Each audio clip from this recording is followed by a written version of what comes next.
misleading classification and administration of after-hours duty at the University of Northern Colorado.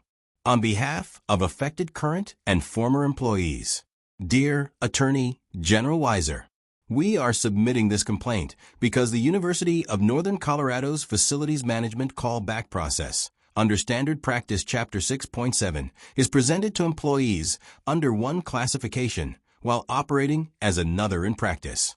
For more than 2 years, affected employees, including union stewards, have asked a narrow, compliance-based question necessary to understand and follow our employment obligations.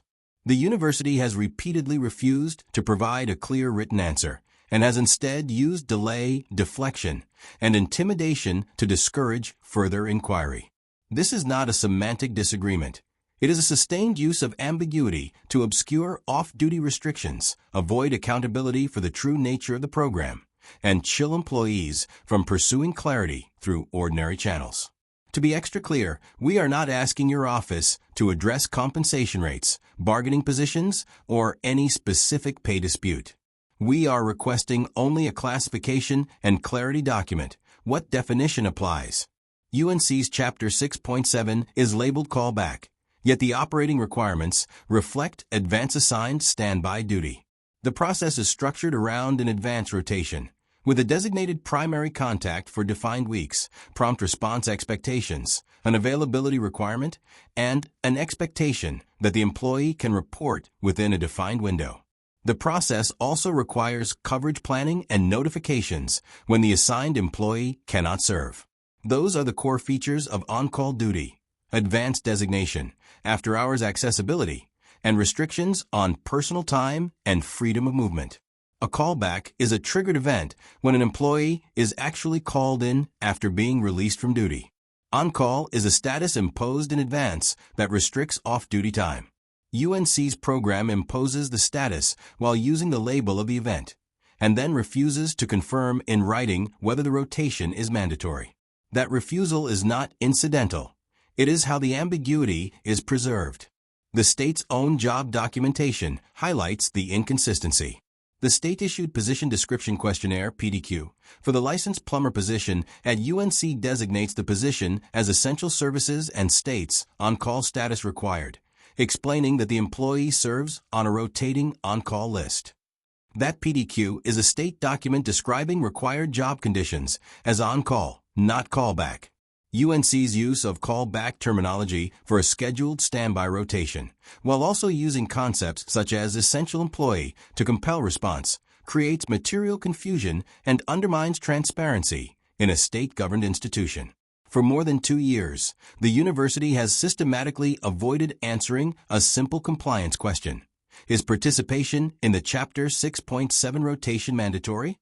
This question is decisive because if the rotation is mandatory, it cannot be honestly characterized as a voluntary callback process. It is an on-call program by function, with advance assignment, a duty list, coverage obligations, and response expectations. This question was raised repeatedly to multiple decision-makers, including senior facilities leadership and human resources leadership. Rather than provide a direct written classification, UNC repeatedly delayed, deflected, or refused to answer. When an affected employee continued to seek a direct answer, an UNC assistant vice president stated the employee was skating on thin ice. When the employee continued to ask the same narrow question, is callback mandatory? Management refused to answer, and the employee was labeled belligerent. Other employees, including union stewards, experienced the same pattern: non-answers coupled with hostility when they pressed for clarity. The predictable outcome is that employees learn that asking for clear definitions is treated as misconduct, and that silence is safer than requesting compliance-level transparency. UNC's Chapter 6.7 also states it is the June 30th, 25 version as updated by UNC, Colorado Attorney General Office, and Cowens. We are concerned that the complete context necessary to evaluate the definitional issue was not squarely presented during any such review, including the PDQ's explicit on-call requirement, the actual operational constraints imposed by Chapter 6.7, and the documented history of management refusing to answer whether the rotation is mandatory, while discouraging stewards and employees from pressing the question. We further understand that employees who raised and documented this issue were excluded from meetings where the practice was discussed or revised, increasing the risk that key facts were omitted, minimized, or presented without the full record. This practice harms employees in concrete ways. It imposes after-hours restrictions without transparent classification. It increases discipline risk through deliberate ambiguity. It creates a chilling effect that suppresses good faith compliance questions. It benefits the institution by preserving managerial flexibility to demand standby behavior while avoiding clear written acknowledgement of what the program is and what standards apply. Regardless of intent, the result is the same. Employees are expected to comply with an after-hours standby program while being denied straightforward, written answers about whether participation is mandatory and which state-defined classification governs the duty, and are criticized or threatened when they seek clarity. We request that your office review this matter and take appropriate action. Specifically, we request that your office determine whether UNC is misrepresenting and maladministering the Chapter 6.7 program by labeling it callback, while operating it as advance assigned on-call standby duty. Require UNC to issue a clear written classification and employee-facing guidance that matches the operative requirements rather than the label. Address the pattern of refusing to answer whether participation is mandatory and discouraging employees through threats or intimidation.